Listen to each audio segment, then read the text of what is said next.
Terima kasih Anda masih bersama kami dalam NTV Crime. Pemirsa, viral di media sosial seorang nenek menjadi korban pemukulan karena dituduh menculik anak. Akibatnya sang nenek mengalami luka lebam di sekujur tubuh dan polisi pun berhasil menangkap pelaku pemukulan yang bersembunyi di sebuah gubuk di tengah pemakaman.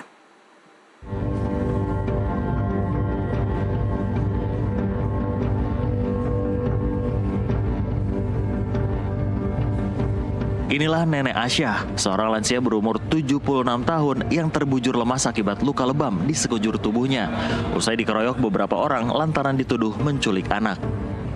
Aksi penganiayaan itu terjadi pada hari Minggu 4 Mei silam saat korban yang baru tiba di salah satu kampung di Kecamatan Warung Kondang, Cianjur, Jawa Barat. Korban yang berjalan arah pulang meminta bantuan anak kecil yang berada di lokasi kejadian untuk menuntunnya. Namun di tengah jalan, sang anak kecil malah berlari meninggalkan korban.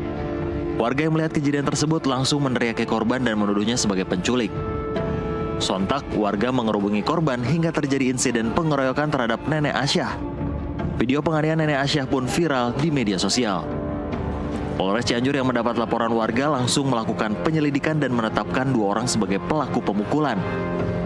Ahmad, seorang pelaku berhasil ditangkap terlebih dahulu, mengaku menyesal telah melakukan kekerasan kepada korban. Ia mengaku dirinya emosi karena terhasut bahwa korban akan menculik anaknya. Kenapa tega? Ada isu anak saya dibawa, anak saya itu dibawa ke rumah culik. Itu kan belum mukul. Sebelum iya ada isu anak saya diculik benar, dibawa terus pingsan di rumah anak saya itu. Terus saya memang mukul, udah banyak orang itu mukul, saking kagetnya saya lihat anak itu di rumah pingsan. Berapa kali mukul? 1 kali. Bagian apa? Bagian ini. Iya memang nyasar ya, saya kagetnya nggak ingat dan anak saya diculik emang. Kita tahu bukan. Kita tahu bukan gitu. Sementara itu, satu pelaku lain bernama Abdul Kohar yang sempat buron karena melarikan diri ke wilayah Cibeber berhasil ditangkap aparat kepolisian di sebuah gubuk di tengah pemakaman.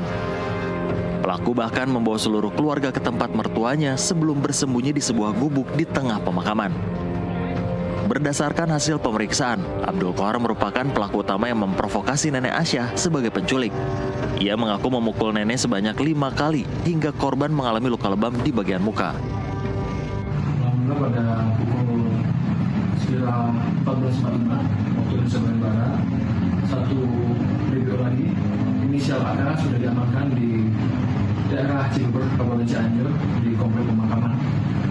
Dia sembunyi di makam aja setelah kejadian.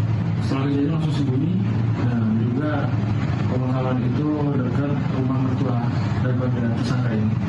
Dia sembunyi arahnya melakukan penyelidikan, pengejaran, dia bersembunyi dan kami temukan di daerah pemakaman di Cibeber.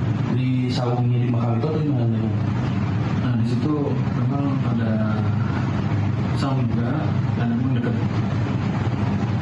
di daerah dekat mertua daripada tersangka ini. Dan dia itu informasinya juga provokatornya kan? Iya, hasil penyidikan seperti itu. Jadi yang pertama melakukan provokator yang menuduh korban sebagai penculik ini adalah si AK ini. Motifnya ini kita sangat sayangkan ya. Motifnya yaitu yang bersangkutan merasa marah dan kecewa selama ini banyak isu-isu penculikan di kampung tersebut. Padahal faktanya kami belum pernah menerima terkait peristiwa penculikan di kampung tersebut. Kini Ahmad dan Abdul Kohar harus mempertanggungjawabkan perbuatannya. Keduanya akan dijerat pasal 170 KUHP dengan ancaman hukuman maksimal 7 tahun penjara.